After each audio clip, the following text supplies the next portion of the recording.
Thank you all for coming to the session. So I'm going to talk a little bit today about basically anatomy and physiology of voice and how the anatomy and physiology of voice relates to what we perceive in voice to be more masculine and feminine, and how that guides us in voice modification. So I am a speech pathologist, speech language pathologist, but my background is in singing voice. So I'm from Jacksonville, Florida, and I originally went to school for voice performance. And while I was there, I found out that speech pathology, you could specialize in voice and work with voice disorders and things like that, and I loved it. So I went ahead and did a double degree in that too. And then when I went to grad school, I specialized in speech pathology for grad school because it's a graduate degree in Oxford, Ohio. And I started working at a voice clinic, the Blaine Block Institute for Voice Analysis and Rehabilitation, which is in Dayton, Ohio, and the Professional Voice Center of Greater Cincinnati in Cincinnati, Ohio. They're about an hour outside of each other, and I work at both clinics.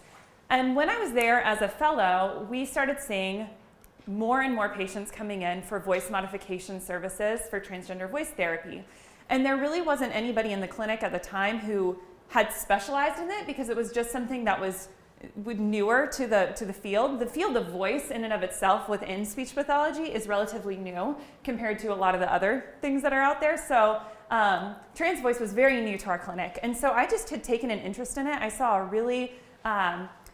a lot of parallels with singing voice and trans voice. And so I kind of used my singing voice pedagogy background to kind of help guide me in working with my trans patients initially.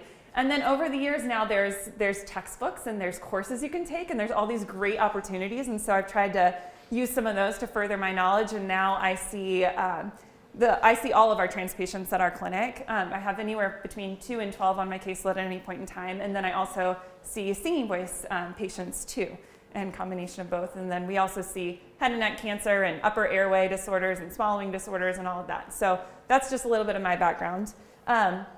I will say before we get started that I really want this to be useful for all of y'all.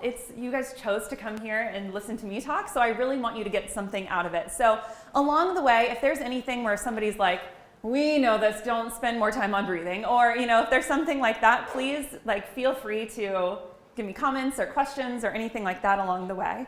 Or if you have any questions as we go, don't worry about stopping me. I don't mind if we don't even get through all of this and we end up talking if it's interesting to everybody else. So my plan was to first go over a review of voice basics, so anatomy and physiology of voice. Anatomy is basically the structure, and physiology is the way that it functions. Approaches to voice modification for feminization or masculinization of voice, and then a little bit about the voice therapy process and protocol. So I'm not really going to focus so much on specific exercises in here. I will talk about the different things that we focus on, but I won't do so much with really specifics, because I know there's some other workshops that are doing a little bit more with that. So anatomy and physiology of voice. Has anybody here, well, how many people have had a little bit of background in anatomy and physiology of voice at all? Okay, so there's some of that. Good. So we have a good mix here. So there's 3 subsystems of vocal production, and even if you've have very little experience with voice in the past, you probably know that you need to breathe in order to sing. So breath is our power source for voice. And then we have our phonation system, which is the voice in and of itself, and then resonance. So I'll kind of break these down a little bit, and then we'll go from there. I won't spend too much time on this. So this is our respiratory system here, and let me know if I'm blocking any of you from here. Respiration is the power source for phonation. So vocal folds have to have air in order to vibrate. We often think about voice, and there's muscles related to voice. There's muscles that are at work that help the vocal folds come together and stretch to make them longer and contract to make them shorter and things like that. But muscles in and of themselves don't make the vocal folds vibrate. It's the air that makes them vibrate. So just as like a quick version of that, the vocal folds come together, the air builds up underneath and blows them apart, and then because of something called the Bernoulli effect, they're sucked back together. So if you've ever taken a shower where there's a shower curtain and you turn on the water and the shower curtain gets sucked into you, you know what I'm talking about? That's the Bernoulli effect. So the high velocity of air sucks the vocal folds back together, and then it builds up and blows them apart. So that's actually what causes vocal fold vibration, is the airflow. So this is the larynx, or the voice box. This view here is, if we're looking at this, we're looking head on. This one is sideways. So right here is the thyroid notch, which is where the Adam's apple is. Everybody has one. Some are more prominent than others. So if you find that in your neck, that's where your vocal folds live. So your vocal folds are these two little bands right here. Vocal fold and vocal cord are interchangeable terms, same thing. Everybody has two. They sit horizontally in your throat like this, and where they come together in the front is where that thyroid notch is. So if you put your hand on your thyroid notch there and you swallow, you'll feel it move up and down. So that larynx should be mobile within your neck. There are muscles that it suspends from, and then there's actually a little bone up above this that it suspends from, and all of that moves. It needs to move up in order for you to swallow so that it can get out of the way so that foods and liquids don't go down into your trachea. So it needs to be mobile somewhat. So that view to your right there is a view from on top of the vocal folds. So in that view, this is the front of your throat, this is the back, left is left and right is right. So the vocal folds are open there because that person is breathing. You can see down into the trachea or the windpipe. And then this is what it looks like in real life. So vocal folds open there, somebody's breathing, vocal folds closed, somebody is phonating or making sound. And then if you were to see that in a video, they'd be vibrating. And I actually have a little video here in a second. So they should be smooth and straight, and they should be pearly white in color. They should be flexible and moisturized, and that's the case for everyone. This is just a little bit about the layers of vocal folds. We don't have to get into all vocal fold histology, but basically the vocal folds are made up of lots of different layers. The innermost layer is a muscle, and then as you get to the outside, it gets thinner and thinner. The most outer cover is almost like a layer of, almost like a really thin skin, and inside of that is almost this jelly. So when you watch the vocal folds vibrate, you see this wave go across the top, and that wave is because of the vibration properties of all of the different tissues underneath. So when we talk about, in my world, when we talk about disordered voice or pathologic voice, and there are issues with hoarseness and deviations from normal in vocal, like if they're getting breaks in vocal range, or they're getting lots of hoarseness, raspiness, breathiness, things like that, and it's due to a lesion, those lesions occur within those layers of the vocal folds, and it disrupts the vibrating properties and makes them more stiff, and that's what creates the hoarseness. So let me actually skip ahead to show you vocal folds because I feel like it should go here. This is flipped upside down compared to what you were looking at in those pictures. If anybody's squeamish or kind of grossed out by this, you do not have to look. You can look away. But these are vocal folds in action. And notice what they do as they change pitch and breathe and things like that.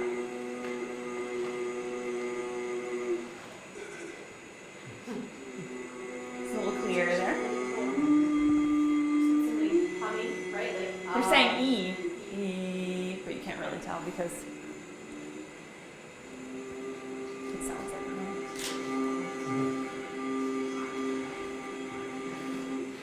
So that question actually brings up that comment actually brings up an interesting point. So when we do this, the way we look at them is via laryngeal videostroboscopy. Has anybody ever seen their own vocal folds before?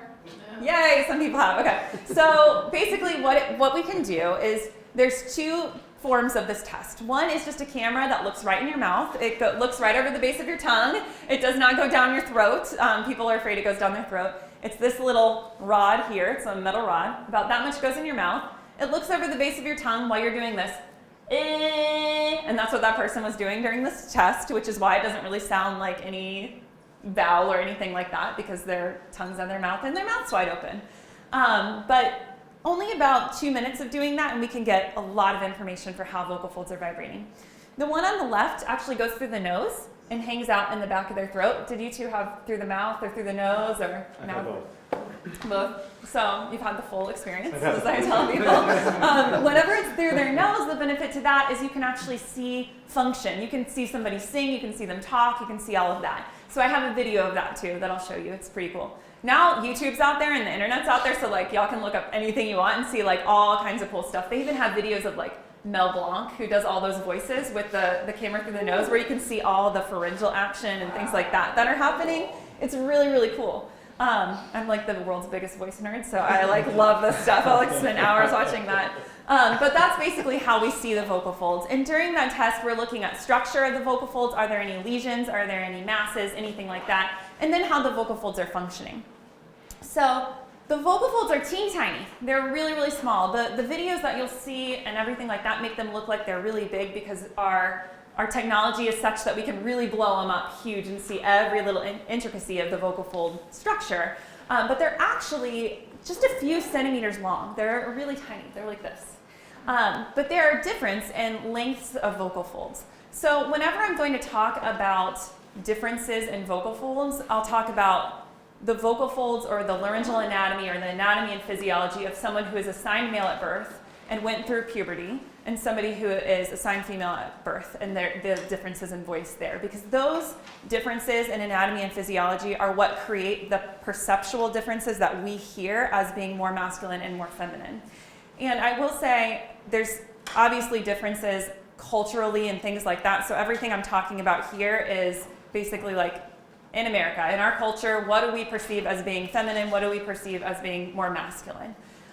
So the length of the vocal folds, how that affects what we perceive. If vocal folds are longer, which is what we see in those who are assigned male at birth and went through puberty, their vocal folds are much longer and they're thicker. So what happens is because they're longer, they vibrate slower, and that creates a lower pitch. So pitch is directly related to something called hertz, which is rates of vibration per second. So however many times the vocal folds vibrate per second equals the pitch that we hear. The lower that is, the lower pitch that we hear. The higher it is, the higher pitch that we hear. So in somebody who is assigned female at birth, their vocal folds are going to be much shorter. They're going to vibrate faster and they have thinner edges, so we're going to perceive a higher pitch there. So I think of it as like if anybody plays any string instruments, you know, the lower note strings are going to be thicker and or longer, and that's what creates that difference in vibration that creates the different pitches. So this is directly out of I think this was out of one of the articles years ago, but it puts a scale or it puts musical notes along with their frequency, so hertz, and what that is perceived as typically.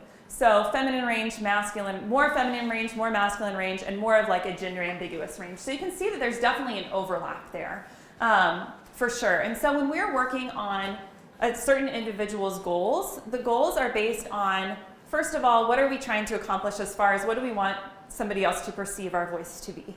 More masculine, more feminine, you know, somewhere in between, where do we want that? And then also, where is your voice happiest? So if we're starting with someone who has a extremely low pitch or low range and we're a feminizing voice, you know, our goal may be somewhere around, you know, this range here versus maybe this is not going to be as comfortable for them. A big thing that I talk to a lot of my patients about initially is when we're working on initial pitch changes, we don't want to go absolutely to our total max. It's something where a lot of times people feel a draw to go as high or as low as they can. But if we do that, then it's going to be really hard to have variation around that pitch. Because if I am speaking at the very bottom of my range, then I can't really go any lower, and I end up sounding kind of monotone no matter what I do because I can't go any lower than this. So, and the same goes for high. So we really want to find an optimal pitch that is within the range of our goal, and also where they're going to have some flexibility and some variation, because our goal is typically not to have a monotone voice just like this, because it's not very natural. We can totally do that, but We don't sound like robots. yeah, we'll sound like robots, which is actually a great therapy exercise. I love it. So vocal folds. So then we have our resonance system. So that was the phonation part of things, the voice box, the vocal folds. And then the resonance is basically everything above the level of the vocal folds. And this happens at the level of its shape and size differences and the way that things work create the illusion of a certain sound for people. So I have a certain structure of my vocal tract. So my voice is going to sound a certain way. I'm going to have something to my voice no matter what. But I can definitely vary. If I send my voice more forward, it makes it very different than if I kind of put it back like this.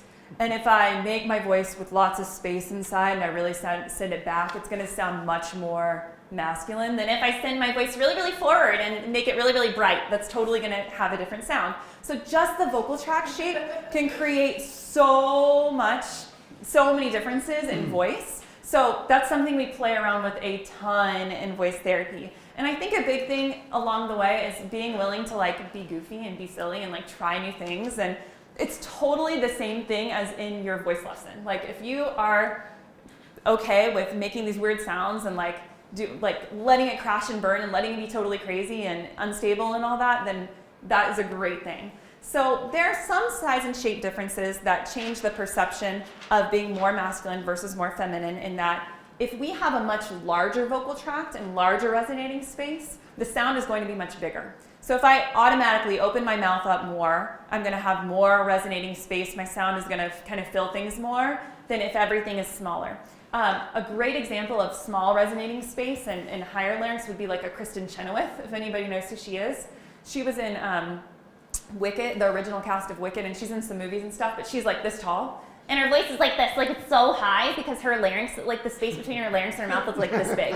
So that's a great example of a difference versus somebody who would have a lot more space who's taller, and how that affects your resonance. I know I never got to see Pavarotti sing, but I've heard that people say that just the way his face was shaped, like the resonance would just like carry so much you could feel it, you know? So there is something to say for each person's individual structures and how that creates their resonance as well.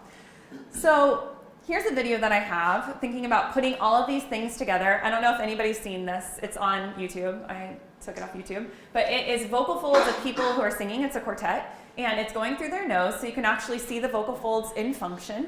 And what I want you to watch when you watch this, if you watch it, don't worry if you're grossed out by this and you are not excited about it like I am. But you're going to see the vocal folds not only open and close for breathing and lengthen and contract for pitch, but you'll also see all the structures above the vocal folds move as that person is articulating or changing their resonance as they go. So it's pretty cool to watch. But first you're going to see it go through their nose and everything. So you can look away.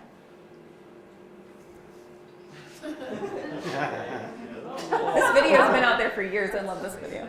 Oh my god. So they have to go through the nasal turbinates in order to get to the back of the nose, and then they go to the opening from your nose into your throat and just kind of hang out up there. It looks a lot worse than it actually is. You don't really feel much.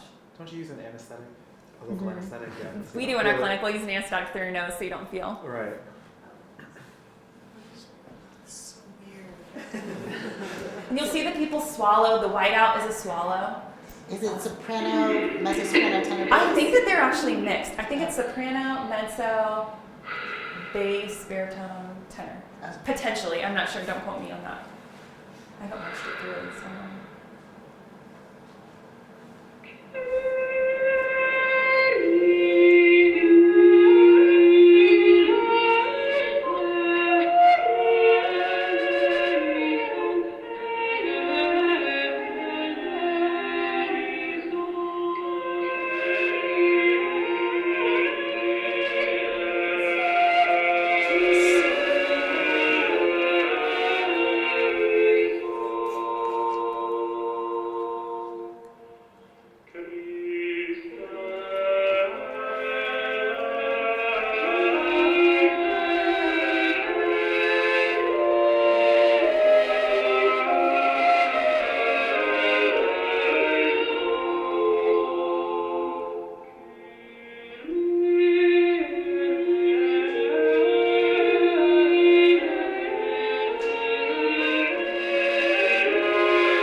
So that's that.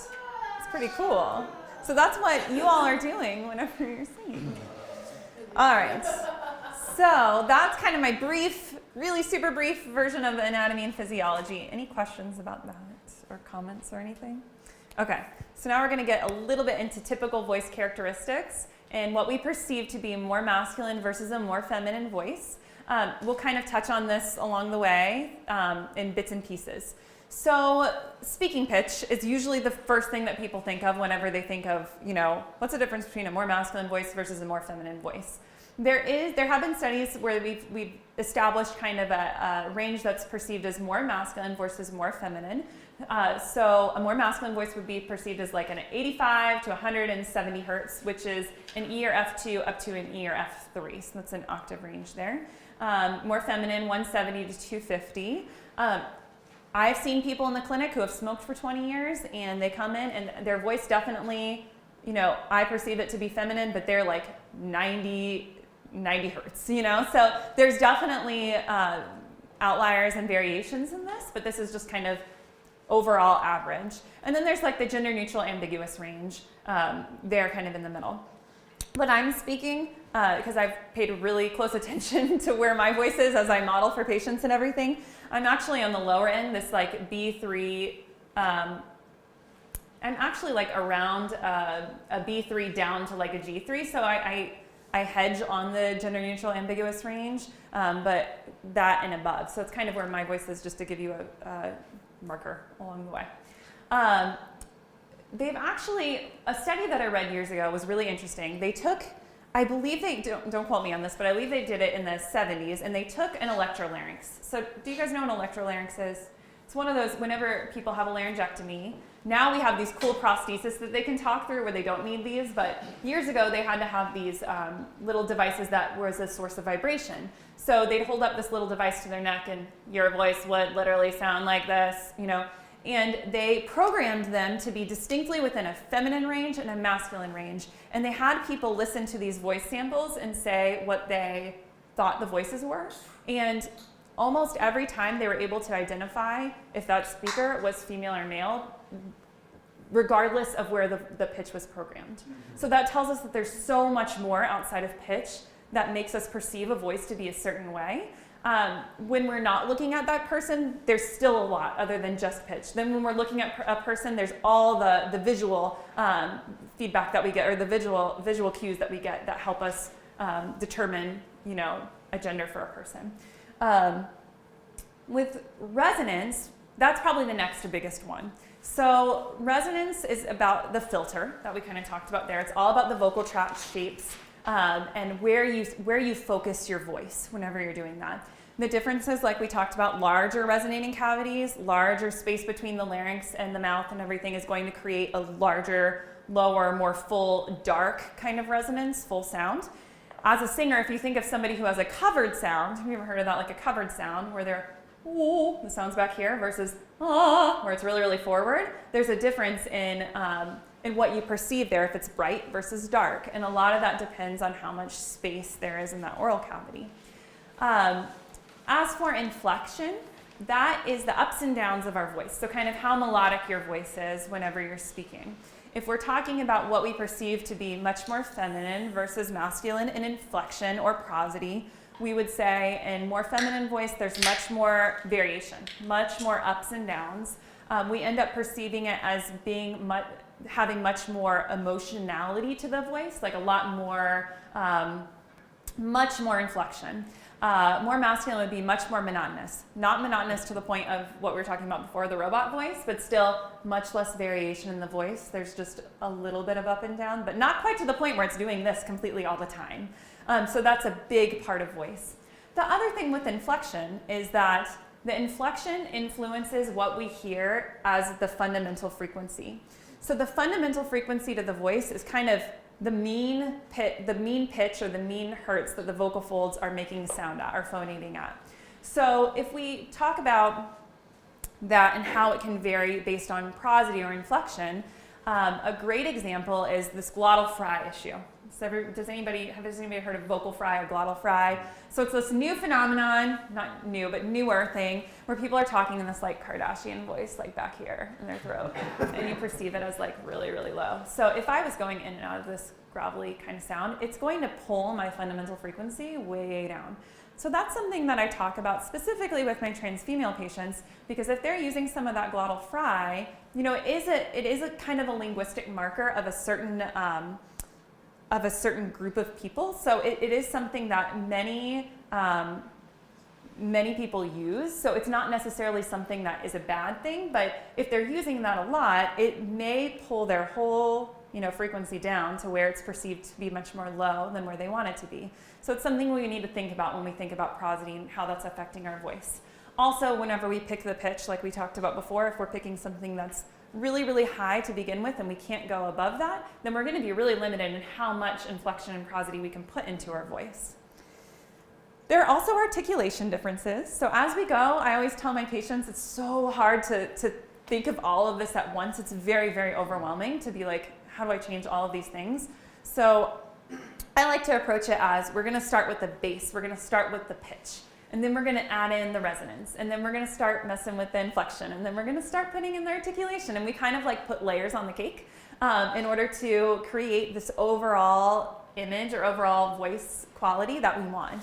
And we can do as little or as much as we want to. So with articulation, as we get into that, to be general, more feminine articulation would be much more precise and light, versus a more masculine articulation would be a little bit heavier and a little bit less precise with us, things like that in it. There are also differences in language. So we found markers in language that are different in more feminine versus more masculine voice. So more feminine voice, more wordy.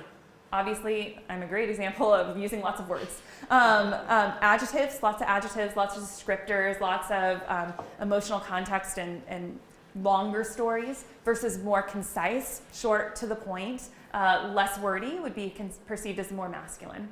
And then there's lots of difference in nonverbal communication that we can get into. More hand gestures, facial expressions. If your hand gestures are much larger, they're perceived as much more masculine. If we take up more space, we're perceived as more masculine. Think about sitting like this versus sitting like this. So those are some things that we think about along the way, or we can think about along the way as well. So, I know, it's a lot. I always move, I have a lot to say. So I'll take that as my cue. Slow down when we talk about this next part. No, more is just like the emotional piece of like all of the things that people project and assume about gender based on all of those cues. It's true. And this is something that I always talk to my patients about, in that there are no rules. Like, we do not have to be a certain thing. I always tell my patients when they come in and they're like, I'm trans female, I'm trans male, I'm non-binary, I'm whatever. Like, what are your goals for your voice? There's no right or wrong. There are a lot of people who don't even want to modify voice, and that's awesome. Like, you don't need me. Not everybody needs me, it's just, I want to be here for people who need me, and I want to be helpful. But definitely along the way, it's a lot to take in, especially, so we don't want to fit voice in this box. We don't want to say, this is what your voice has to be. And so I definitely think, I like doing homework projects where we figure out, like, who is this person and how can we make this voice authentic to you? Because that's really important along the way. You don't want to feel like you're playing a part or you're like doing this fake voice to the world just because you have to, So this is something that's important for every single person ever, to me, in the entire world. Vocal hygiene, keeping your voice healthy. There are specific reasons as to why this is more important for certain populations, like singers. And I'll kind of talk you through those a little bit. But hydration. Everybody knows we need to drink a lot of water, right? That's in here. Do you know why you need to drink water for your vocal folds? Mucosa. Yes, lubrication for the mucosa, the vocal folds. Yes. So whenever you drink water, it does not touch your vocal folds. Nothing you eat or drink touches your vocal folds. If you did, you'd be choking on it and it would go into your lungs. So you need internal hydration. You have to drink that water, and it has to get within your entire body in order to thin out the mucus that your body's going to make either way. Your body makes a ton of mucus every day, like it or not. And if you are dry, it's going to make this thick, sticky mucus that gets in the way and doesn't really help with anything and just makes you want to clear your throat and get it out of the way. If you're really well hydrated, it makes this thin, watery mucus that you don't really feel, and it's there to help your vocal folds vibrate. Since we know that vocal folds are vibrating over 100 times a second, generally, sometimes well beyond that, they need lubrication, or else they're going to get friction and they're going to get red and swollen. Redness and swelling can lead to hoarseness. For my trans feminine patients, it's really important because if we have that redness and swelling, we're going to have more density to the vocal folds. They're going to want to vibrate slower, and we're going to have to fight that a little bit in trying to get them to vibrate at a faster rate. So that's why hydration is very, very important. For people who have really dryness issues, even when they're drinking a lot of water, some other great things to do are foods and drinks with high water, or foods with high water content. Drinks, obviously, drink a lot of water. like cucumbers, melons, lettuce, things like that all have a high water content, and that's another good way to get them into your system. Coconut water is great. It's kind of like, it has natural electrolytes, so it's like nature's Gatorade.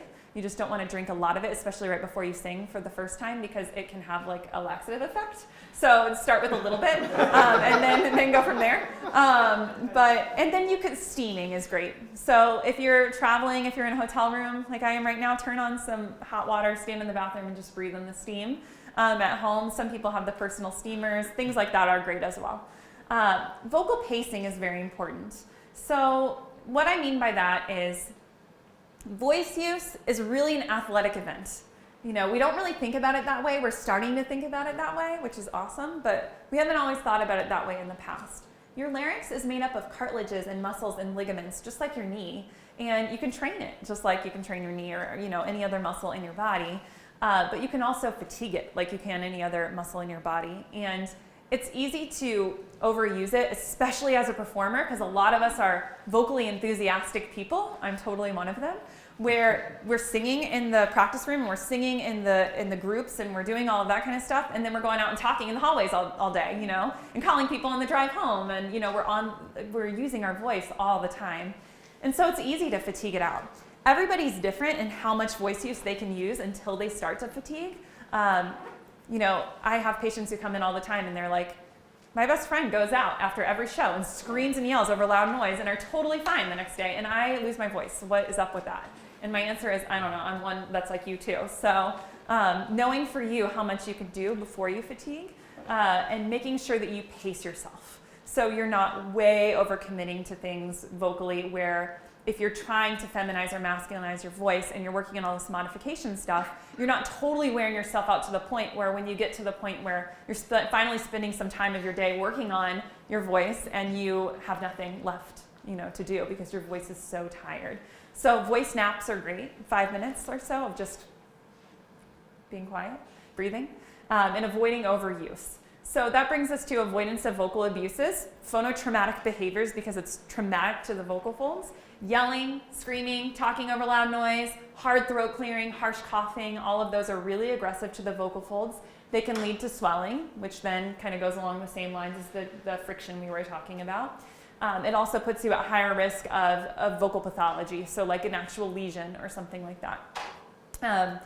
Avoidance of irritants. So there's external irritants, which are like smoke, things like that, that irritate the vocal folds. And then there's internal things like reflux. And you're probably going to know if you deal with one of those internal things that could be contributing to voice. Certain medications can dry you out, things like that. Warming up and cooling down your voice is really important, in general, especially when we're working on modification of voice, because we're asking the voice to go outside of what it has been doing on a regular basis, day to day. So you really want to stretch it to its limits, so that way whenever you go back to that place, it's easier to get to. So I talk about it like if you think about a person who's going to be doing the splits in something. Maybe if they're like, 12, they're doing the splits right away. But otherwise, they probably want to stretch into it. And once you stretch into it, you know that it's going to get easier to get there the second time. And that's what we want to think of doing when we're warming up our voice, is we're just going there once, so that way when we go there again later, it's going to require less energy and it's going to make us less likely to be injured whenever we go to that level. And then train like an athlete, which we talked about a little bit. Can you give us an example of a cool down? Yeah. So cool down, you can do, they're starting to study cool downs, and they're finding that if you do cool down your voice, people notice that they have less effort to phonate 24 hours later. So their voice is a little bit easier to use, and they have easier pitch matching abilities vocally about 24 hours later. But the question is, what is a vocal cool down? And they didn't really specify it in that study in particular. But I usually tell people, if you want to think of whatever level you are at with singing. So if this is like your speaking voice and you're bringing it up to this with singing voice, you want to bring it back down to where you're speaking again. So I like to use semi-occluded vocal tract techniques, which would be a lip buzz, a tongue trill, a raspberry, humming is great, if you can't do any of those things.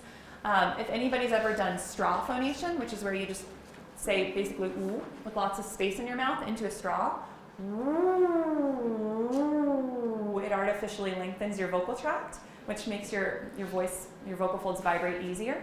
But any of those things in a descending pattern is usually what I do with people, and it's usually not much. It's just a few minutes. You're not spending any more than like maximum of 5 minutes pulling down your voice.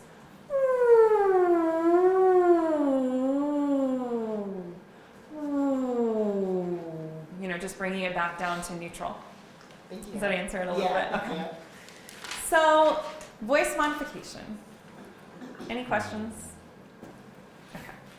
So, like we said before, one voice modification is no modification, which is totally fine. You know, whatever's right for that individual person. For those who do want to modify their voice, there are tons of options. Direct voice therapy, I'm obviously a big, you know, supporter of, because that's what I do. Feminization or masculinization with a voice therapist, or somebody who's knowledgeable in vocal health and hygiene and structure and function. Not everybody has that benefit, unfortunately. What we're finding in our clinic is we're getting pretty good coverage through insurance for voice therapy, which is awesome. But it really depends on the person's coverage and that clinic in particular and their protocol and how they do things and all of that.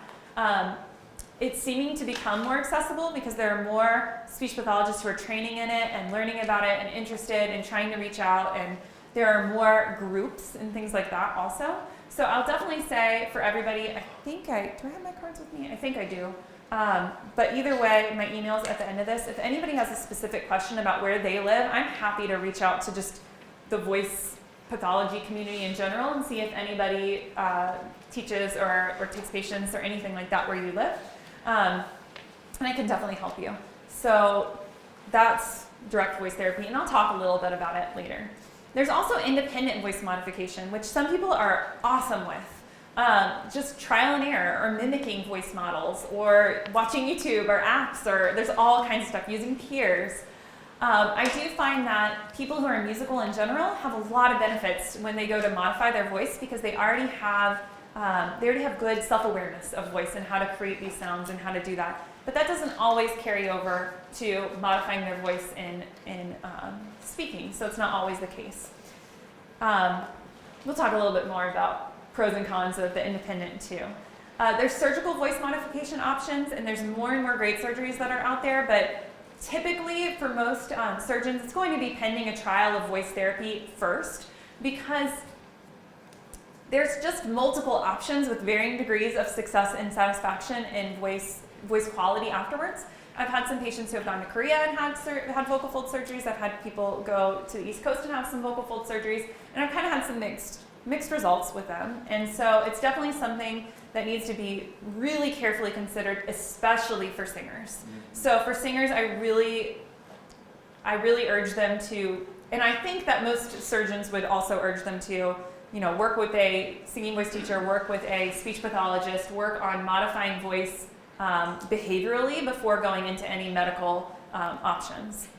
Can you talk just briefly about what the possible things are that happen in the surgery, since you gave us all that, like, yeah, so there's a lot of different things that they can do, and I definitely, it's outside of my scope just because I'm not in there for those surgeries. I don't have a surgeon that I directly work with, but what I have seen is basically they'll go in and artificially shorten vocal folds. I've seen more of these surgeries. It's voice feminization surgery. They go in and they basically like put stitches or do different things to make the vocal folds shorter. So they take out that top or that front portion of the vocal folds closing. So they make a new anterior commissure, which is where the vocal folds come together, further down. So that way the vocal fold vibrating part is shorter. So that way it'll vibrate faster. And I've just seen like some stiffness and some things like that happen, and that's not always the case. There's some wonderful surgeons out there, and there's some really great results with really good teams, but I would definitely say that would be something to research really, really well before somebody went out and wanted to have one of those. And I'm definitely happy to send anybody articles and things like that. There's some great research articles out there about it. And then there's medical management. So whenever we're masculinizing voice, definitely, as most of you know, if somebody takes testosterone, it can have a major effect on voice. Which I think is my next slide, yes. So whenever somebody takes testosterone, it can lower pitch. It typically lowers pitch. There are varying responses from person to person. They're starting to do more studies to know what the effects somebody should expect over a certain timeline, but I'm not aware of a specific as far as that. It's really variable. It's approximately 1 octave in a lot of cases, but not always, and that is due to increased vocal fold mass. So there's actually a great video on YouTube. There's actually a ton. But there are some great videos on YouTube of people who have actually documented themselves throughout the course of their therapy. And I have a great one on here that I don't know if we'll talk about if we want to show it or not. But there's a lot of changes that happen physically, structurally, anatomically, that change the physiology, which changes the perception of the voice.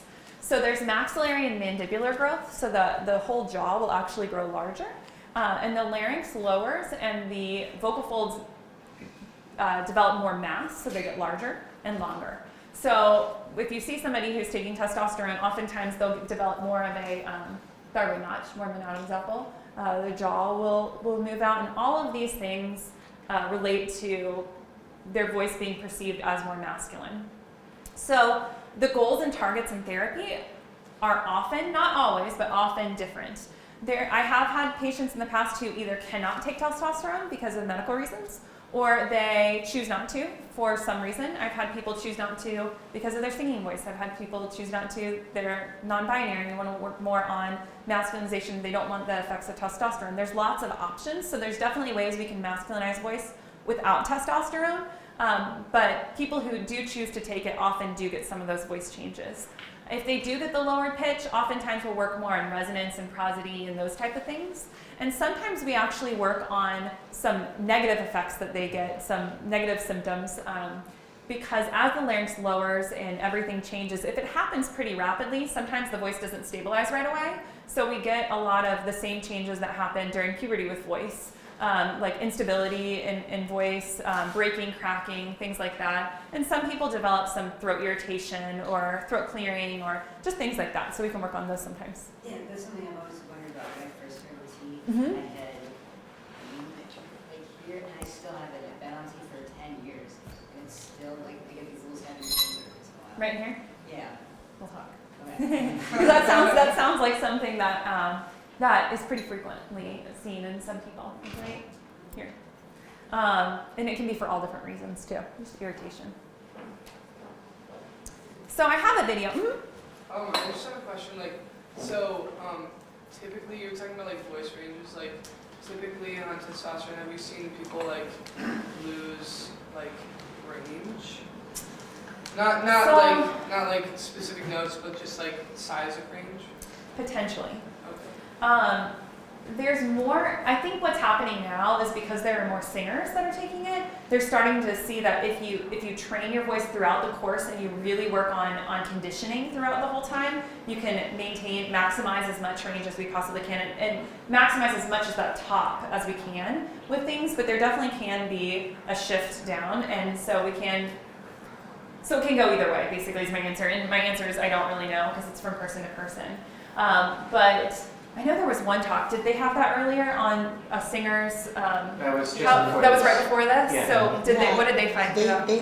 Somebody I said missed that in the early transition with testosterone, there's general in the body water retention, and that also corresponds to water retention in the vocal cords. So they get a little less flexible and a little stiffer, but then that goes away. Okay. So there might be a temporary limiting of range That's interesting. that Okay. then improves again as the Yeah. body sort of stops retaining water. Awesome.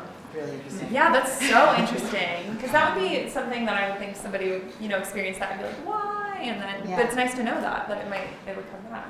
So I definitely think that there's more and more research out there. So I definitely think it's something that if somebody's considering it and they're not sure if they're going to take it or not, and they're worried about, upper range, I would say research a little bit. Talk to some people who have been on it. Talk to some voice teachers. There's more and more voice teachers who are having experience where they've been like, I've taught this many people who have through the process, and they've gone on testosterone and kind of seen what's been the norm with them, and this is what I know.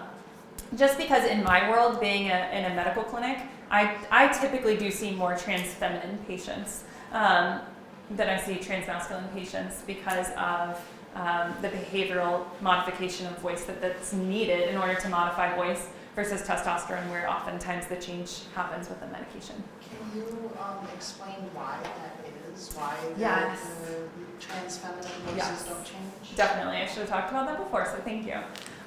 So once somebody goes through puberty and those changes happen where the larynx gets larger and the vocal folds get longer, those changes are not, they're not reversible, thank you. They're not reversible. So you can't make the larynx get smaller. So that's why whenever a person takes testosterone, those same changes happen because it causes those same things in the body. And then once they, some of those things wouldn't be necessarily reversible after they went off of it either. So we can't, taking estrogen doesn't make the vocal folds get shorter. It doesn't, make anything smaller. So it's something that we totally do behaviorally. It's something that we just train the vocal folds to vibrate, on a higher pitch, and we talk about that along the way, things like that. A lot of it actually correlates pretty well with what I do in voice therapy with people who have had voice disorders and making their voice more optimal. Just some resonance exercises and things like that make a huge difference.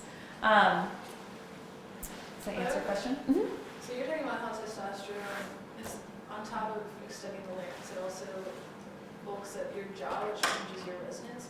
So wouldn't estrogen, even though it's not going to shrink your larynx, it is going to change the musculature of your jaw? Have you noticed that to cause difference in resonance? I feel like it changes difference in like fat distribution and things like that. So it changes like the shape and things like that, but not so much like making like bone structure smaller. You know what I mean? Like with the bone structure being the way it is, just because the sound vibrates through that makes a big difference. So you're saying that testosterone changes your bone structure? It can. Mm-hmm. There's actually, so the video that I like is a person on YouTube, and their name on YouTube is Jammy Dodger. And it's a person that's British and has a great video because they have documented themselves from pre-transition all the way to 5 years after taking testosterone, and I think even beyond. So you can really see a ton of physical changes in this person as well. And that's not always the case with everyone, but that's just a great quick example where there's like 2 minutes where you can see start to finish, voice and the changes. So in self-modification of voice, there's the choice of, doing it on your own, and a lot of people do. A lot of my patients come in and say, I've looked at these YouTube videos and I've watched these and I've tried to modify it and it's just not working for me.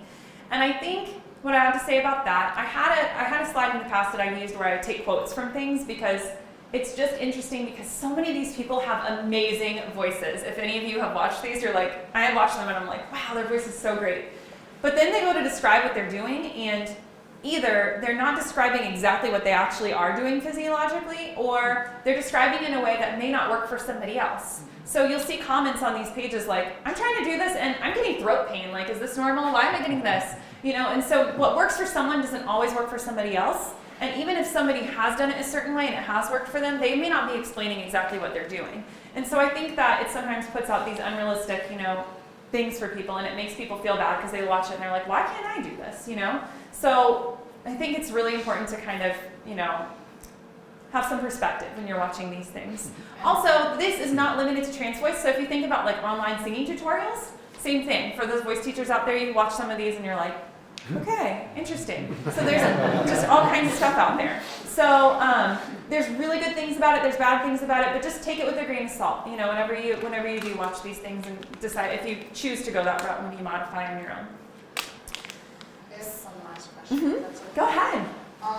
There seems to be a blossoming trend, particularly among covers and YouTubers lately, of men or trans singers that are finding ways to really make their voice feminine, their singing voice in particular.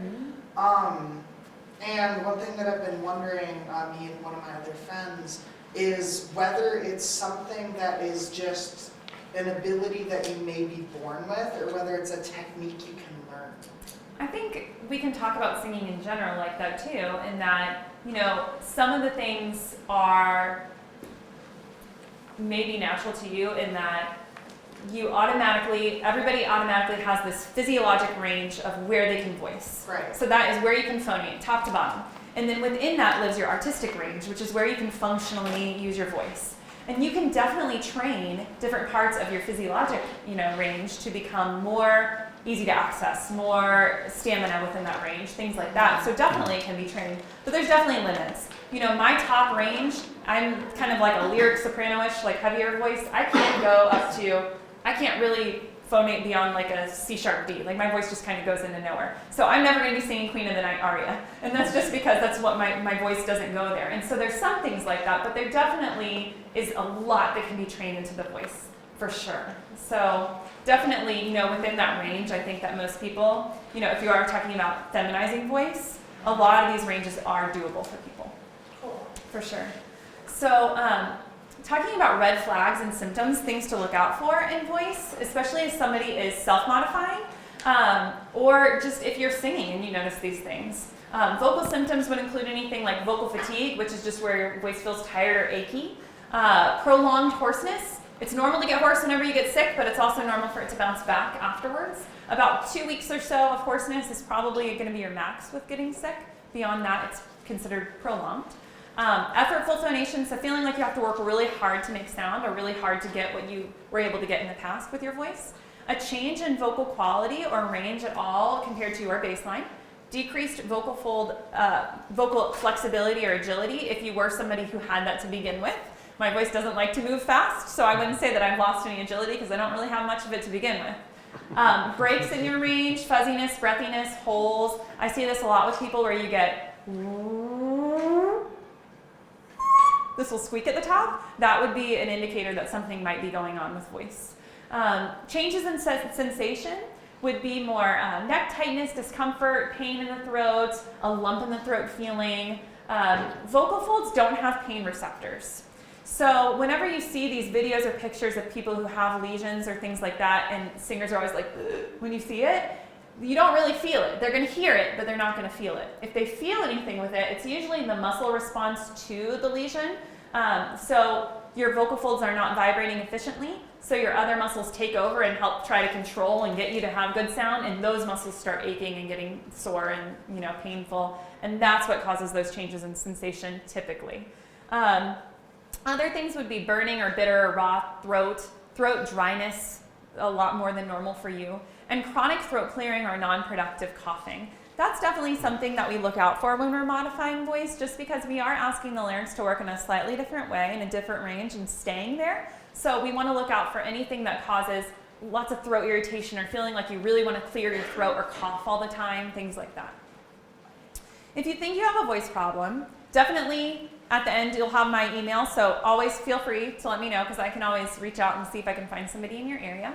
But you always want to look at just what you've been doing vocally, and you can try to pinpoint an onset of a problem like, oh, I got sick and I had bronchitis and I had to sing a show, and then I noticed that my voice didn't bounce back afterwards. It's kind of good to know a little bit about the history of when it first started, just to be able to relay that to the person that you see.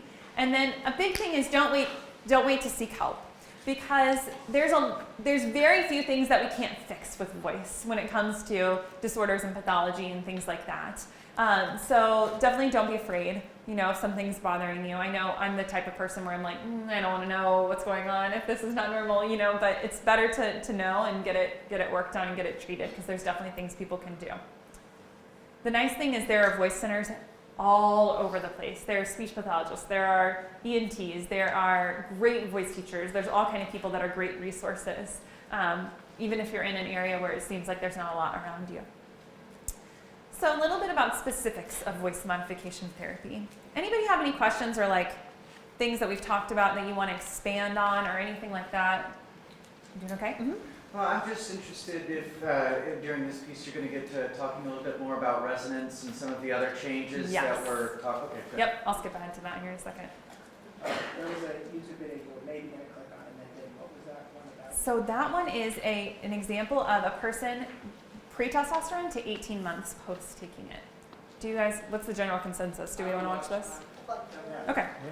And this is, I will preface it by saying it's not always the case. Oh, and I have no internet here. Is it okay if I copy the link voice findings. Yeah, definitely. Well, I think we could just look it up on YouTube. Yeah, it's I think you could just look up this Or if you gave pre-post-T or something like that. Yeah, it's I'll write it down for you later, but it's Jammy Dodger, JAMMIDOGER, DODGER, something like that. So what would you be saying? Like, So basically, it's the person talking before, and it's them talking, like saying, "Hi, this is Jamie. Hey, this is Jamie. I'm 3 months. Hey, this is Jamie. I'm 5 months." So you see the process of the voice change just over see the time. process. Yeah, and you see the physical. Yeah, it's just that. See that video. I was gonna say, I'm pretty sure most of you have probably seen it if you've looked it up on YouTube. So voice modification therapy. So just basically, research began in like the 1970s. Just within the past like 5 years, there's been this huge explosion of information out there and interest in research and all this great information. So there's starting to be much more accessible information for everybody. There's a great book that came out years ago, this textbook here, and they're actually doing a new edition right now. And Anita Kazan, who's speaking here, actually wrote the chapter on trans singing voice, which is awesome. And she's like here local, which is so great.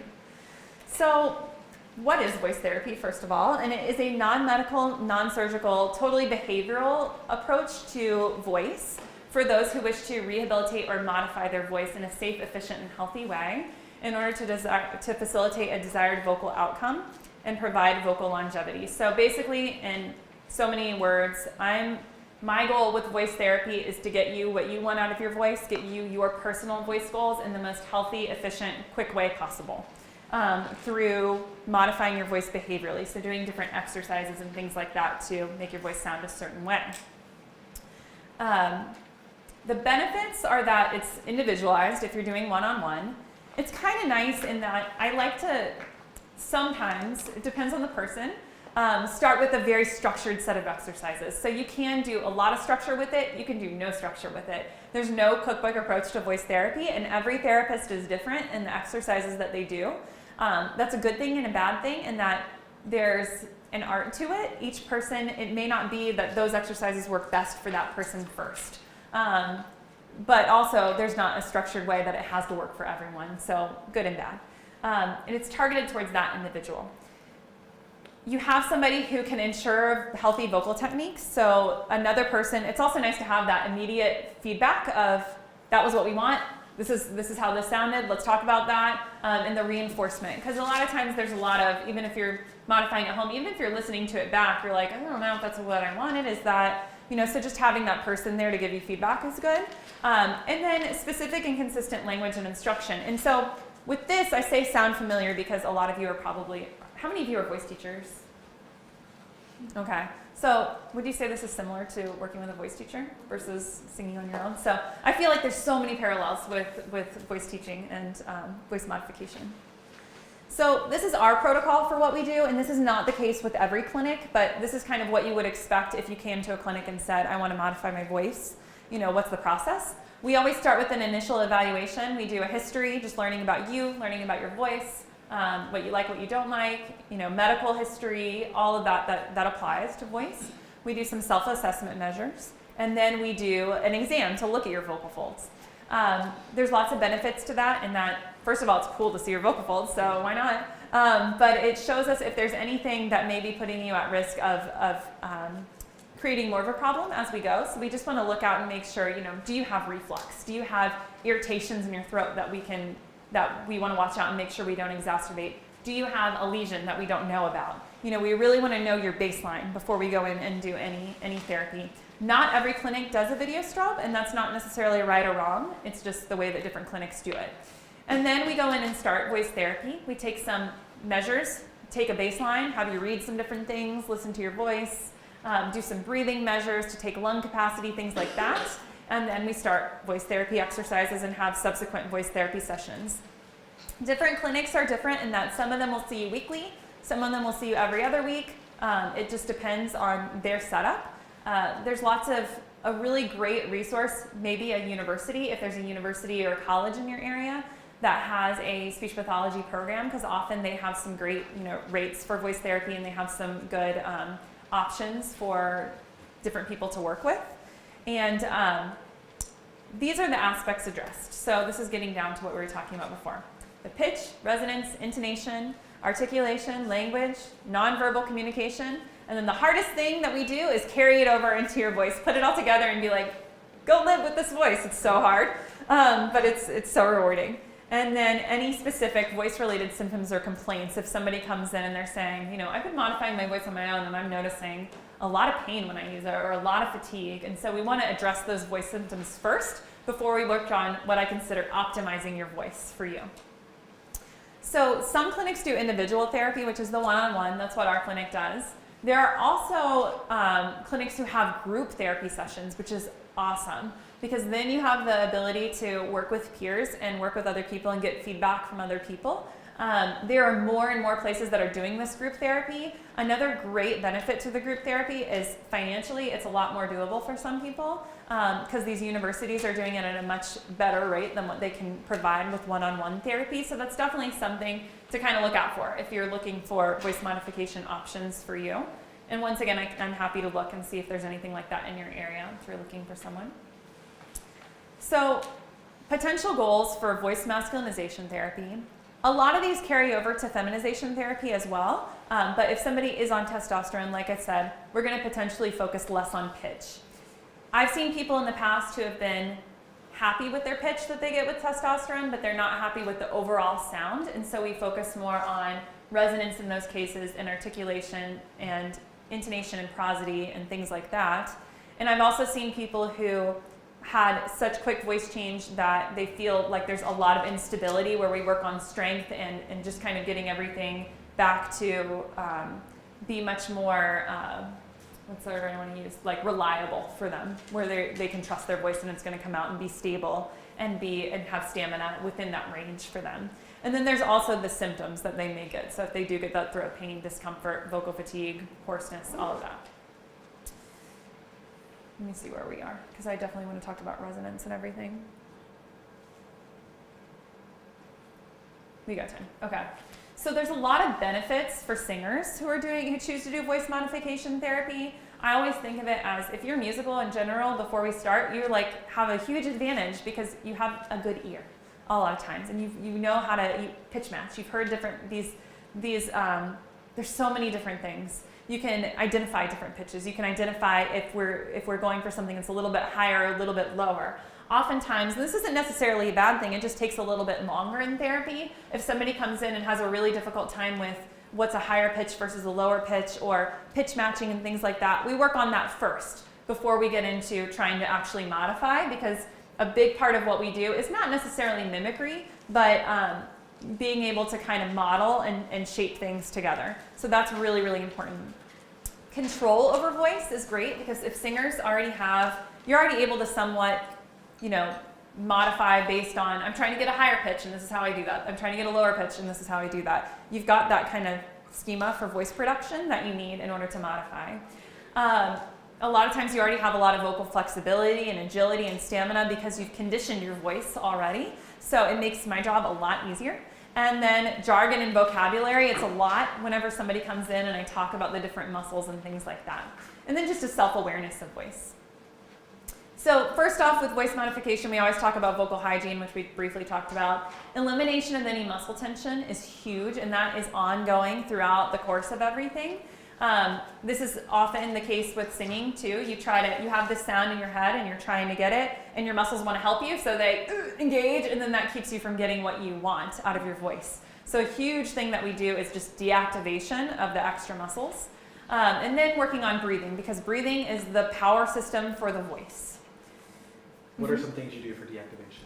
For deactivation, so I like mindfulness meditation. I like diaphragmatic breathing, like focusing on breathing, because I find that if I focus on relax, relax, relax, people relax a lot less. But if I focus on breathe, release, things like that, they will. And then I'm also trained in myofascial release, so I use that a lot with people too. So I use massage a lot.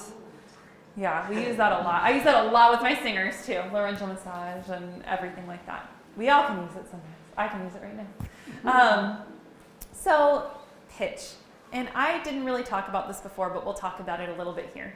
So there are lots of muscles that make your voice, but there are two main muscles that help you with pitch. There's the thyroarytenoid muscle. That muscle makes up the bulk of your vocal folds. And then there is your cricothyroid muscle, which stretches your vocal folds for higher pitches. When we go and talk about this like gray area that is, there's head voice and chest voice. There's lots of different ways that you can put it. Different registers vocally. We are using a different muscle is more dominant in some of those cases. So my goal with voice feminization is to strengthen the muscle that helps the vocal folds stretch, so that way they can stretch and talk at a higher pitch. But we don't want to disengage that thyroarytenoid muscle and just turn that off, because what happens in that case is we get kind of a falsetto voice, which is not very natural sounding, right? So that's like the case that a lot of people come in and they're like, whenever I bring my voice up, it does this and I can't get any power. And whenever I try to get power, it like turns into this. So what we want to do is strengthen that muscle while not disengaging the other muscle. So it's actually, that's another benefit for singers, because you've already kind of conditioned both of those muscles big time, because what we're basically trying to do is mix your voice up a little bit higher.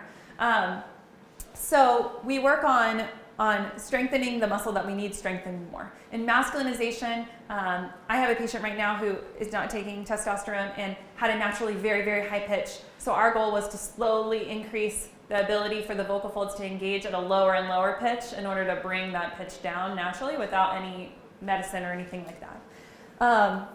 So they're going to be short-term versus long-term pitch goals. It's not going to be, unfortunately, I wish it was, it's not going to be like exactly final voice overnight. There's going to be a lot of voice drafts along the way. This is the voice we're going to live with for now for a little bit. And now we're going to, try this voice for a little bit. Now we're going to try this. And we start kind of building it up. So there's going to be longer term goals over time. I'm a big fan of vocal function exercises. Not every voice therapist uses those, and it's not a right or wrong way. I've met some who use them and some who don't. Basically what they are is they're based in exercise physiology principles, where you're doing a plank with your voice is kind of what it's doing. You are maximum phonation time on certain sounds and certain pitches in order to increase the stamina and the vocal folds' ability to vibrate and engage at that frequency. And then we want to do a lot with stretching and contracting in order to get more flexibility within that range that we want. So there's a lot you can do with pitch. And then we talked about pitch range. So resonance. So resonant voice therapy is kind of the basis that I use with resonance with everybody. If anybody's familiar with it at all, it's a lot of the humming and feeling. So if everybody puts your hand on your chest and you try to resonate it down here, just really resonate into your chest. You can say 1, 2, 3, 4, 5. Do you feel that vibration there? So most people feel a little bit of that vibration there. And then if you move it up into put your fingers on your nose and sometimes you have to change the pitch, sometimes you don't. Some people feel it in their cheeks, their lips, space between your lips and your nose. Do you feel that resonance there? That vibration. So we play a lot with where we resonate our voices and where we want that focus to be.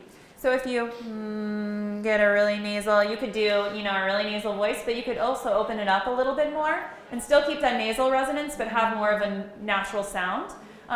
If we do it a little bit more down in here and try to keep a little bit more space, it creates a different it creates a different image of the sound and an overall picture of the sound.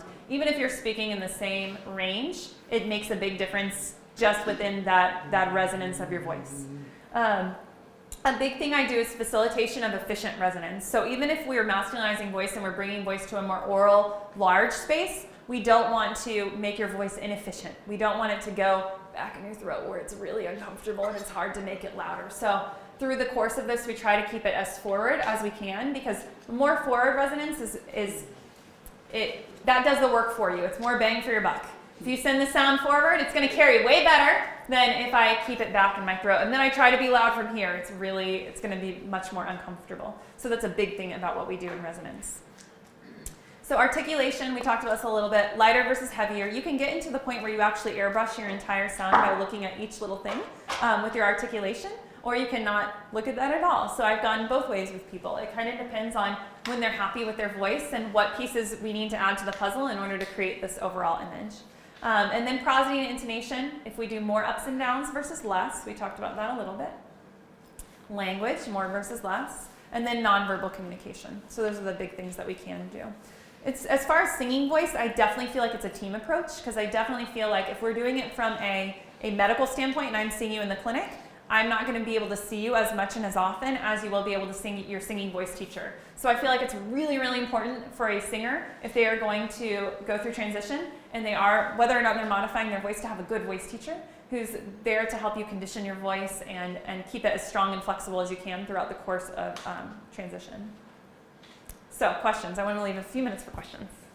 You mentioned earlier that sometimes your clinic is able to get this covered by insurance. Do you have any tips when we're, in terms of how to language it or how to get a provider to language it to maximize the possibility that Yes. insurance will say yes? So for us, what I find is we do the same thing for every patient that comes in. We do a video stroboscopy exam. Our clinic's a little bit different in that the speech pathologists do the exam, whereas a lot of other clinics, the physician will do the exam. It doesn't really matter who does it, but if you do that exam, it will give us diagnosis codes. And then if we have those diagnosis codes, then oftentimes it's easier to get therapy covered. Because really, I'm not making anything up. I'm doing a strobe, and this person has redness of their vocal folds, and they have muscular imbalance, and they have, a lot of the times that's the case. Sometimes I don't see things like that, but I would say more often than not, I see something that I would see in a singer who comes in and is noticing, difficulty with certain things and just how the vocal folds are vibrating and closing, and I find that makes a big difference. Every insurance company is different. There's some insurance companies out there that won't even cover like anything. I'm like, this person is a lesion, and they're like, it's not necessary, and so it's always a struggle with insurance. It drives me crazy, but definitely having diagnosis codes makes a big difference for that. I know that I'm starting to hear more about if there's a dysphoria, like a gender dysphoria code. Sometimes that's a red flag. I don't know that that's always the case. In my clinic, we only code what we see, because if I have a patient who comes in with anxiety and stress and it's causing a muscle tension disorder, I don't diagnose them with anxiety and stress and code it. So I'm not coding anything that's outside of my scope, like a psychological code or a physician code is not something that's in my scope to diagnose. I don't diagnose anything since I'm a speech pathologist. So what we do is just the structural and functional things, and I see that helps a lot. But definitely group therapy is great. If there are group at all where you are, that can be a really good thing, because they usually are able to make it much more financially doable for people, because they're putting the cost over all of that. And then universities are usually much better because of the way that their payment is structured. They usually can do therapy much more affordably than like a private clinic or a thing like that would be. Definitely. Is there a big correlation between things like stress and anxiety and the way your voice sounds? It can be, especially for singers, I feel like, because that's where your voice, if you think about crying, where's the first place you feel it? Your throat locks up, and I feel like our voice is like the door to our soul. Like it really does have a lot to do with how you're feeling affects your voice big time.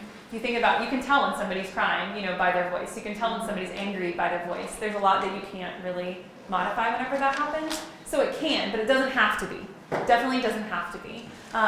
So making sure we do a lot of good deactivation and breathing and things like that can make a huge difference for people. I'm a huge fan of like mindfulness meditation, because I need it in my life so much, and just breathing, just like quiet diaphragmatic breathing. I love the warm-up that Alex did this morning, because that is like a great, just like mind-body breathing. Breathing helps so many things. I just have one last question. You mentioned a lot about when you're going through like the vocal training and everything, about how your voice changes a lot and it takes a while for it to be stable per se. Do you think people have a hard time dealing with that much change? I think it's hard because it's changing something that you've used every day without thinking about it, and all of a sudden now we're saying think about it every time you open your mouth. It's so hard. So I think that just getting it to become your new like automatic is the hardest part of it. Other than, there's one other hardest part, which is using your voice for the first time when you've modified it. That's really scary. Being like, okay, I'm gonna go out there and use this voice and I don't know how it's gonna go. So I usually try to come up with a structure for people, like what's gonna be the easiest situation for you, the most low pressure situation for you to use this voice. And that's where you wanna start. So if you have a like safe person, or you're like, I have a lot of people who are gamers and they're like, I'm gonna like log on with these people who don't know me and I'm gonna use this voice. Or like I have people who are just like, I'm gonna narrate my life. I'm gonna be on a cooking show, or I'm gonna be on a, home improvement show, and I'm gonna talk about what I'm doing, or I'm going to like talk to my pets, whatever it is that's really low pressure for you, and then gradually build yourself up to, probably the most difficult thing is gonna be like speaking with an unknown person, or like speaking to a group would probably be the, things like that. So gradually working your way up, that way you're not putting too much pressure on yourself right away.